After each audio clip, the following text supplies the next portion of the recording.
Hi everyone, ఎలా ఉన్నారు? ఇది మా కొత్త ఛానల్ అండి, పట్నం పిల్ల పల్లెటూరి వంటలు. దానికోసము ఈ డెకరేషన్ అనేది చేసామండి. వంటల కోసం కట్టెల పొయ్యి అయితే రెడీ చేసాము. దానికి 3 అవర్స్ పట్టిందండి చేయడానికి మాకు. కానీ అది చూస్తుంటే మాత్రం చాలా హ్యాపీగా ఉందండి. ఫస్ట్ టైం ఎవరైనా మా ఛానల్ చూస్తుంటే ప్లీజ్ సపోర్ట్ చేయండి. మీ సపోర్ట్ మాకు ఎంతో అవసరం అండి. మీ సపోర్ట్ లేకపోతే నేనేం చేసినా వేస్ట్. ప్లీజ్ సపోర్ట్ చేయండి. అలాగే మీకు ముగ్గులు కానీ పొయ్యి కానీ నచ్చిందా కామెంట్ చేయండి ఎలా ఉన్నాయో. మా అమ్మ అయితే ఊర్లో ఉందండి. మా అమ్మ చేత ఇలా పాలు పొంగించుకుందాం అనుకున్నా. అమ్మ తర్వాత అమ్మ లాంటిది వదిన కదా, మా వదిన చేత అయితే పాలు పొంగించుకున్నానండి.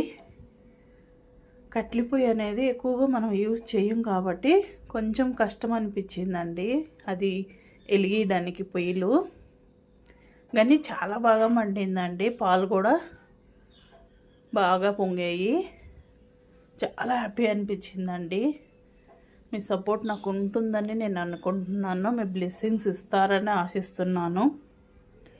ఇక మీదట వచ్చే బ్లాగ్ వీడియోస్ మొత్తం వంటల వీడియోలు ఇక్కడే వస్తాయండి. ప్లీజ్ మన ఛానల్ సబ్స్క్రైబ్ చేయండి. చూసారు కదా పాలు ఎలా పొంగాయో. ఫుల్ హ్యాపీ అనిపించిందండి నాకైతే. మా మమ్మీ లేదని కూడా కొంచెం బాధ ఉంది. కానీ పిల్లలందరూ కలిసి, అలాగే మా అన్నయ్య వాళ్ళ పాప కూడా వచ్చింది. అందరూ వచ్చారు అనుకోకుండా. హ్యాపీగా అయిందండి. అసలు అనుకోలేదు ఇలా పాలు పొంగిస్తాను అనేసి. మమ్మీ చేత చేయించుకుందాం అనేది అనుకున్నాను, కానీ అవ్వదేమో అనుకున్నా. కానీ అందరూ వచ్చి ఇలా హ్యాపీగా సరదాగా జరిగింది. ఈ బ్లాగ్ మీకు నచ్చిందని అనుకుంటున్నాను. వీడియో పూర్తిగా చూడండి ఒకసారి.